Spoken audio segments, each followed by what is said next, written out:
Hi everyone, I'm Shabnam Mahmood from BBC News and I'm here with Kangana Ranaut, one of the biggest stars in India today.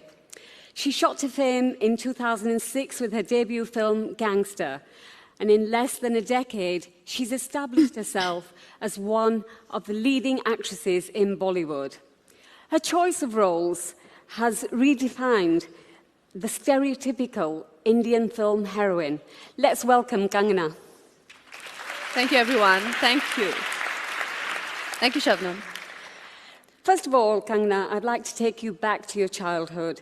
Tell me about your story. What were your expectations growing up as a young girl in your family, in your village? Well, the thing is, in India, it's a matter of fact that a girl child is seen as a liability, and probably the only expectation is that you grow up to, be a presentable young woman who can get a decent spouse. That's not much of an expectation, but yeah. So what were you like as a child? Pain, I'd say. I wasn't a child that an Indian parent would like to have. I was quite rebellious. And I didn't see myself as, I guess my family saw. I didn't see myself as a liability. I didn't see myself as someone who is, whose purpose of life is just to find a good enough husband who can take care of her. I saw myself as much more than that. You said rebellious. What kind of things did you do as a child? I think I was quite confident of myself, and I had a mind of my own. I liked the fact that my father had a lot of expectations from my brother, and I probably wanted to be that person who he could be proud of, and who could, who could be her own hero. So, yeah, that led to many incidences, including my running away from my house, I guess. Before we come to that, just wanted to ask you a little bit more about your family. Was it a very traditional family? Was there a lot of, the male members of your family, were they treated with favoritism? Yes, I won't say it was an exceptional Indian family. That is pretty much how it is everywhere, where, you grow up in a very, very protective environment. Which can sometimes lead to a little bit of suffocation also. It can just be a little too protective sometimes. Were your family sort of like, they had favoritism towards your brother? Yeah, like I said, in India, woman is, a girl child is seen as a liability, so naturally a girl child isn't that celebrated for sure. So what eventually pushed you to leaving home?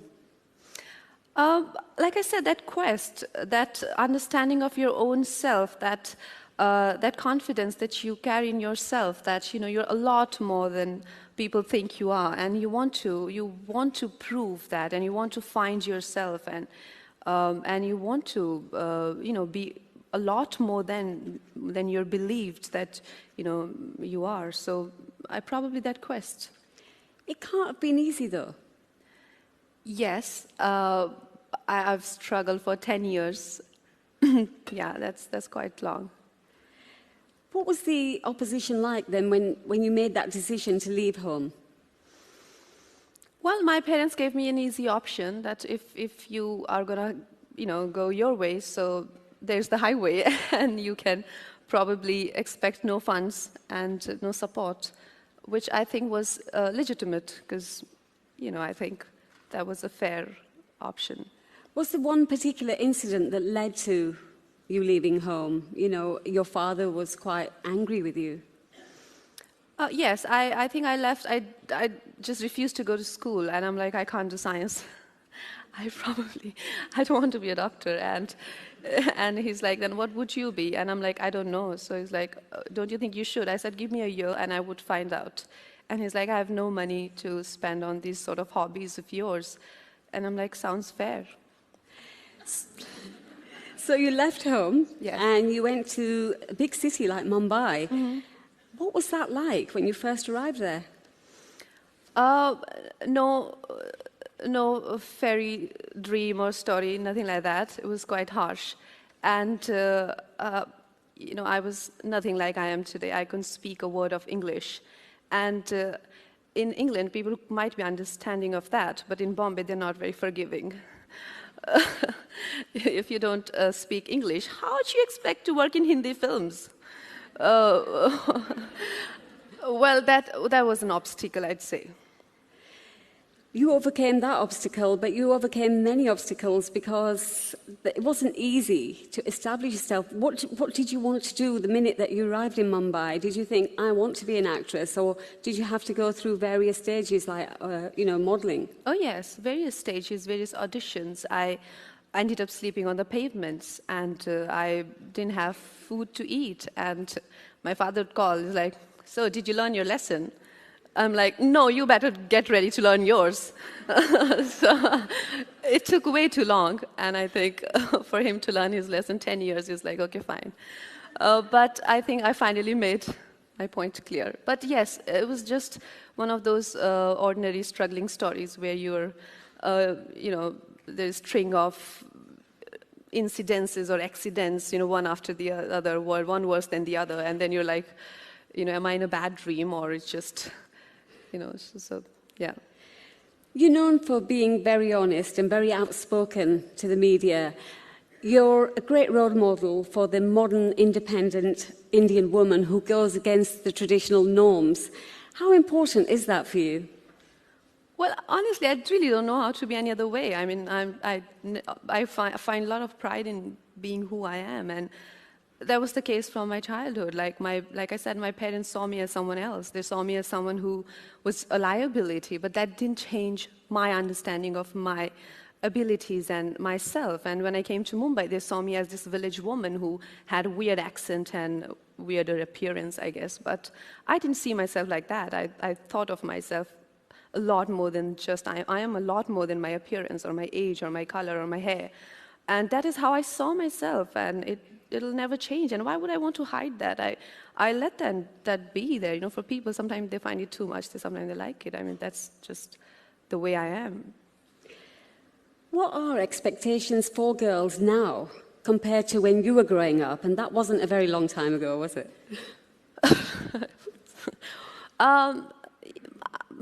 I think times have changed a little bit, not much.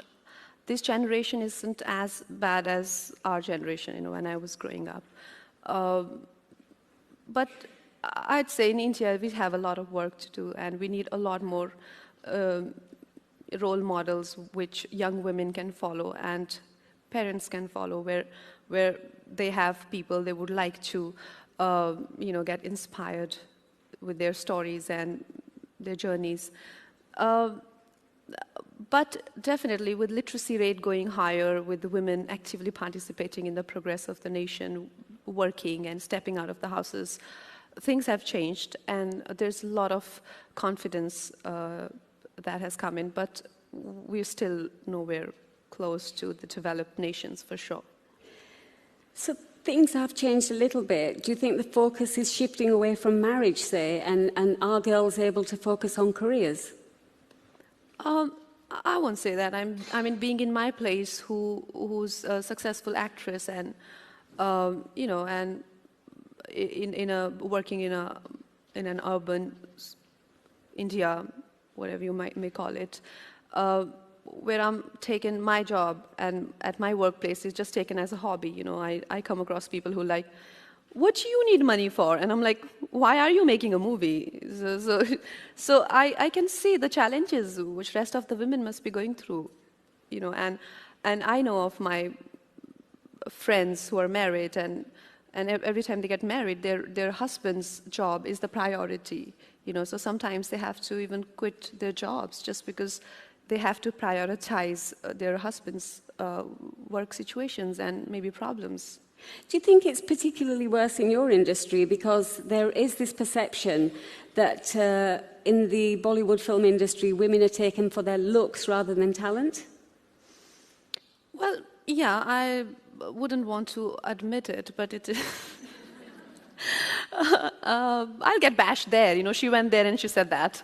But it is true that they do objectify women. Bollywood films do objectify women, and not all of them, some of them at least. Sexism and misogyny against women is an issue that all patriarchal societies have to deal with. Yes. And this is particularly close to you because it was reported that your sister was the victim of an acid attack. Right. What can be done to combat this widespread gender crime? I don't know. I think I can just go on about it. But we first of all, as society, as people, try to single out India. That is the problem everywhere, where feminine as an emotion, feminine as a quality, it could be kindness, compassion, is seen as a weakness, where it is not. You know, just not women. It is just not restricted to women, even to children, to men who tend to display these emotions. They are seen as weaker beings, you know, and that is not the fact. We need to change that mentality. We need to respect the feminine as an emotion and not try and suppress and crush it, but to love and to value it. And the history is witness that in the past, if anything that could conquer the darkest and the deepest corners of a human soul, that has been feminine. It has been compassion, love, and that is the only way to penetrate the darkness, light, not anger or one of your very aggressive emotions. So the tendency of human beings to see feminine as a weaker emotion, that is what has to be changed. So when you see a beautiful woman and you can't acquire her, you want to destroy her. You know, so that needs to be changed. And like I said, it's not just a women problem. It is a problem of the world. Can Bollywood help in that? Yes, I think cinema is a beautiful medium. It reaches out to millions of people. Through films, we can give ideas out there. We can implant ideas in people's brains or mindsets, which can grow into significant things, you know, and which can bring about significant changes.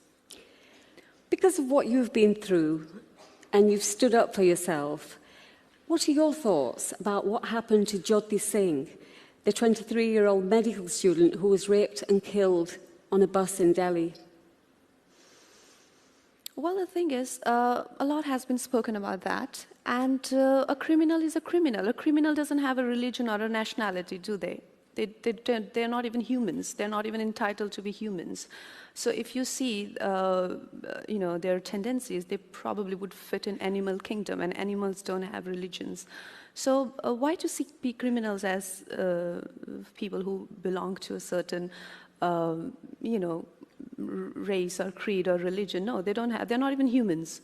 So there should be strict laws for animals like that, and they should be behind the bars and not left in the open like that to damage humans, I guess. That particular case received a lot of attention around the world. Do you think things have changed for women? Things have changed for women. Have things changed for women since then? Is it safer for women to go out there? How do you guarantee that, how can you guarantee something like that? I mean, I wouldn't say that anyone can guarantee that sort of, though I would love to live in a perfect world like that, but we can only hope and try, and our sincere endeavors could hopefully lead us there. But it would be absolutely wrong if we tell our children that, okay, now we think it's completely a crime-proof world that we are a part of, and now go out and do what you like. I don't think that's achievable. Probably in my little understanding of the matters, I think that's a little impractical to hope, yeah. But there are a lot of women in India that are reluctant to report crimes like that. Yeah, I think that is the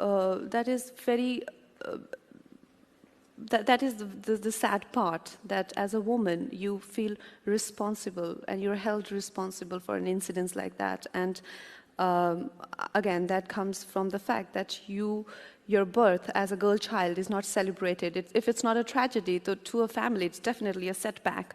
So when you start from a point like that, it's very hard to find pride in your own self, confidence in your own being and in your own actions. So probably everything that you do is wrong. So even if you get teased or you get molested, was your fault and you were wrong. So I think that mentality has to change just so that these people can report and they can identify the animals we just spoke about, because they roam around everywhere. And it's not just in, not in every class. The crimes happen in all classes, Coming back to Bollywood, what is the future for female actresses? Are they going to be taken seriously? They're going to be taken seriously.